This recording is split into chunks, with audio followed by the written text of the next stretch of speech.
There's some tremendous power in understanding that whatever we tell ourselves becomes our truth. You want to think about your approach because that first 30 seconds of the conversation really dictates the results you're going to get. We're picking up here right where we left off in the last episode. Welcome back to Unapologetic Rabble-Rousers. We are going to wrap up our segments on the topic of leaning in today. I'm DocShellie. And I'm Carla. Welcome back. Yes. So we spent a few episodes talking about leaning in. And when we talked about leaning in, it's really about leaning into people's pain points, understanding where they're coming from. What else would you add to that? The notion of being just connected.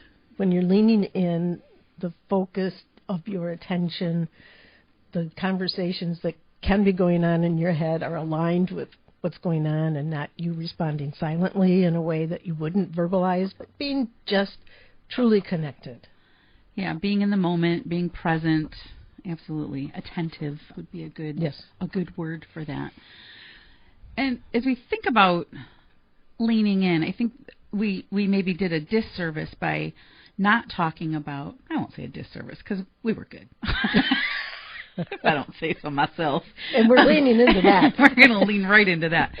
But I think leaning in can feel risky for people. And we also want to lean into ourselves and our own goals and our own successes. And that can be scary sometimes. So if I want to change a goal or I want to create a new goal, I'm on a weight loss journey. I'll just be vulnerable about that. I've lost between 25 and 30 pounds. I have a little ways to go. And when I think about who my future self is at my goal weight, it's not all that different than where I am today, but the body that carries it will be different. And so I need to lean into that and really think about, what does that look like? What does that feel like? Because it's going to be different. And I know a lot of women, men too, but primarily women who go on a weight loss journey who think when they lose their weight, everything's just going to be right and good in the world. And what I know is from a lot of people who have lost over 100 pounds is, I still have the same problems I had 100 pounds ago. Yes.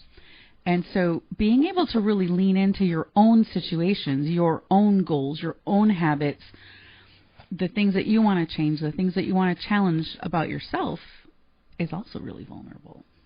It's taking a big risk. Yeah. When you're leaning in that close to you can't get any closer to you than you. And there are times we keep ourselves from ourselves. So being able to lean in there, take that risk. If it matters enough for you to focus some attention on it, then it matters enough for you to be vulnerable to yourself about what's really going on. Yeah, and being able to challenge your own assumptions. That's huge. Being able to challenge habits that you have it's hard sometimes. It is. And it's also really rewarding. We talked last time about patterns, the patterns of our own thoughts, the assumptions and predictions even that we make about things like, I'm going to be successful at weight loss, or I'm going to get that next stage booked, or I am not, or whatever. We have patterns that we have developed over time that, whether or not they're good, they've served us. Mm-hmm. Whether it was serving us well or getting in the way, that's part of what we need to lean into. Yeah. Something you just said triggered a thought for me, and that is every instruction we have, or every thought we have, is an instruction to our brain. Yes. So whether it's, I'm never going to get it, or I am going to get it, that's an instruction to your brain. So I'll go something as simple as, I forgot to let the dog in, or I need to not forget to let the dog in, versus I need to remember to let the dog in. Mm-hmm. It's really interesting if you think about the neuro-linguistic programming of all of that, but it really does make a difference in how our brain receives directions and what it does with them and how it processes them. I heard something that I had a little issue with it at the time, but I've had some time to think on it now, and I'm good. that your brain doesn't know truth from falsehood. Right. Everything is a truth. And even that self-talk that we have, our brain thinks it's truth. And if I say, I'm not going to be able to do that, the brain says, okay, good. All right, we're not going to do that. I'll prove you right. And there's some tremendous power in understanding that whatever we tell ourselves becomes our truth. Mm-hmm. Whether we're telling it to ourselves, sarcastic, whatever might be the tone, what our brain receives, it receives as truth. Which is why I spend so much time journaling. Because I can journal myself out of some of those quote-unquote truths that I know are not true, but I've told myself that story, or other people have told me that story, like I'm difficult because I ask questions. Oh, yeah. I'm not difficult because I ask questions. I'm actually leaning in when I'm asking questions. I'm curious. I'm attentive. I'm in the moment. I want to help us all be successful. Therefore, I'm asking questions. But people don't see it that way. So I hear I'm difficult all the time. I don't hear it as much anymore. But for a long time, that was my story. Well, I'm difficult. So I should probably stop asking questions. And then I spent quite a bit of time journaling on it. And I thought, I'm not doing this to be difficult. I know some people do ask questions to be like, gotcha. Mm-hmm. You suck. You did that wrong. I'm gonna ask you 10,000 questions until I get the one that you answer wrong. That's not why I'm asking questions. That's not why I do that. So I've actually learned a different approach to asking my questions, was to say, I'm asking because I'm curious, or I'm asking because I want to make sure I understand the goal. So I almost have to preface some of my questions with people I don't know so that they can hang with me in that moment and we can lean into the conversation together. We talked about it in one of the last segments, where the entry point to a conversation is crucial. You're setting up the stage. In that particular example, it was, Carla, I have some feedback for you. And we talked through what are the reactions that we have for that. But that would be the same thing. Yeah. And sometimes it's because we're addressing what you just talked about. We're addressing history that may or may not be a true representation of what was really happening. It has brought us to a point of caution, and therefore we invite others to join us in this questioning that I want to go through because of my curiosity, for no other reason than that, not because I am difficult. Right. Which they may never know, but that's what's going on inside you. Exactly. Because that seed was planted, and at some point I decided I should believe it because I've heard it so many times. But journaling really helped me process through that I'm not being difficult. I get that people might perceive that, so that's on me to try to change that perception. But I can still ask my questions. Yes. And I don't just go down a path of utter curiosity. It's not like I'm asking somebody 32 questions in a row. I'm in conversation about the questions, because some people are like, well, you can't just come and ask, 500 questions. I don't do that. I'm asking questions to get clarification on a goal or something that I am curious about for a reason. I don't just go, ooh, curiosity killed the cat, so let's dive into that and spend 4 days on that. So there's a reason behind it. But being able to look at that in terms of how can I grow from that?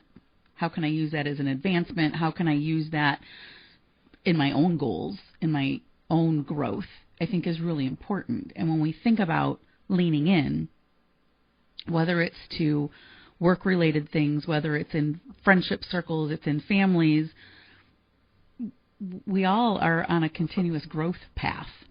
And leaning in can be a really great element of personal and professional growth. It's an investment. You're making an investment. Mm-hmm. You're leaning into someone else's thoughts, leaning into what might be causing them pain, leaning into your own assumptions and patterns. It's an investment. Mm-hmm. It brings you to another level. And when it matters, it really matters. And it's an investment that pays off for you and for me. It pays off for the person I'm leaning in, and because it makes them, again, feel seen, feel valued, feel heard, feel respect, that you're vested in them. And if nothing else, that at least helps a relationship. And then it's good for me because now I'm learning something new and different. Sometimes it's a challenge to lean in. Sometimes you have to just really be open to learn. Sometimes you can say, oh, I've dealt with this before. I know how to handle this. Let me check this out. Would this be good? Yes, yes. And then I can't help but go back to the vulnerability conversation that we had. It takes a willingness to be vulnerable. Absolutely. And if I'm being vulnerable just for me, in just me and my journal, and nobody else will ever know what I wrote down, right. But I can use it to explore things that maybe I really do want to explore outside, but I need to work it through to understand where I am in that exploration. Why? What is it? What scares me about it? What excites me about it? How could I really screw it up if I tried to explore this with somebody else? That it's leaning into self, back to self-reflection, back to vulnerability. Mm-hmm. Yeah, and I think we talked about assumptions and expectations before too. And that is so powerful to be able to challenge the assumptions that you have about not only yourself, but about others. And I go back to that collecting of the data and just how powerful that is to think, what other data do I have? And I do that a lot in my journaling. Is, okay, this is the story I'm telling myself about anything. It could be about me. It could be about someone else, about a situation. What are the facts? What stories am I telling myself about those facts? Because sometimes those stories are not accurate. They can be fact-based and still be untrue because, I can spin a story. But then what expectations do you have around some of those assumptions? What expectations do you have of yourself and others? And are you showing up in a way that honors those expectations? It's kind of something to process through and think about. And calibrating those. Yeah. The assumptions and expectations, unmanaged, are the source of great pain. It can't help but end in pain. Mm-hmm. And so why not lean into avoiding that by managing our own self-talk, reflecting on the patterns that we are falling into or that we hold of others. We expect that this pattern will remain, and then it doesn't. We assume that it's going to remain, and it doesn't. Who's on point for resolving that? Well, it starts with me. Right. And I need to lean into that. And when you show that ability to lean in and you do it for others, people see it and they recognize it. And they go, ooh, I want to do that too. I don't know how to do that. But it is really fascinating, just over the course of my career, some of the times where I have been able to lean in. And sometimes, I think I shared the story several episodes ago about someone who a lot of people thought this guy was just thought he was better than everyone else. He couldn't even walk in the room and say hello without people rolling their eyes. I started to challenge the assumptions that I had. I started to lean into the situation a little bit. How must it feel to be on the receiving end of this whole group of people rolling their eyes at you when you say good morning? And not to mention all the other things that were being said. And so when I started to do that, other people pushed back on me. What are you doing? Why are you doing that? So it can be very visible when you start to challenge assumptions to other people. And sometimes they don't like it. Sometimes they think, oh, finally, someone was the first one to step up when it's that groupthink or that collusion. People are sometimes relieved by it, and other times you're the bad guy. Do not mess with what we've got going here. Yeah, yeah. Because sometimes we need that one person out somehow or other that helps the group feel okay. Mm-hmm. I hate it. I hate it That's just very professional. I hate it. I hate it. Being able to step in and take care of that situation, somehow defray the anxiety that's involved there. It's about caring. Gosh, we talked about mutual respect earlier in the year. I think it is an emotional thing to challenge assumptions. It's emotional to lean in. It can be. It's not always, but it certainly can be. And when you care about other people, leaning in matters. Because when you don't lean in, there's repercussions. And I think about the workplace. How many leaders I have seen fire people, let people go, give them poor performance reviews because they don't do it like everyone else. And what a gift you had to have someone on your team who didn't do it like everyone else. So true. And you kicked that person to the curb? No. And you didn't lean in, you didn't have a conversation, you didn't test your assumptions, you didn't look for evidence that was to the contrary about what an awesome employee that may have been. I remember really early on in my career when I first became a leader, I had a guy who reported to me that nobody else wanted on their team. I was on vacation and my boss called me and he said, "Congratulations, this person's now reporting to you." I said, "What did I ever do to you? I thought you liked me. We were friends." And he said, "Well, you're on vacation, so congratulations." I was great. Stuff. Yeah, exactly. So I came back and I had a conversation with this gentleman who's substantially older than I was. He was at the very tail end of his career, and I'm a 20-something. And he had a long history of low performance. But there was never anything, and they always led with, "Well, he's such a nice guy," which just grinds me to the core. I don't care if you're a nice person. Can you do your job? If you're incapable of doing your job, let's find you something else to do.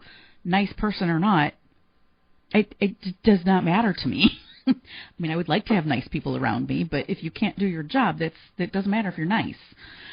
So I sat down with this gentleman and I asked him what was going on with the low performance. And it was years. It was like 14 years of low performing. And he said, "I hate this job."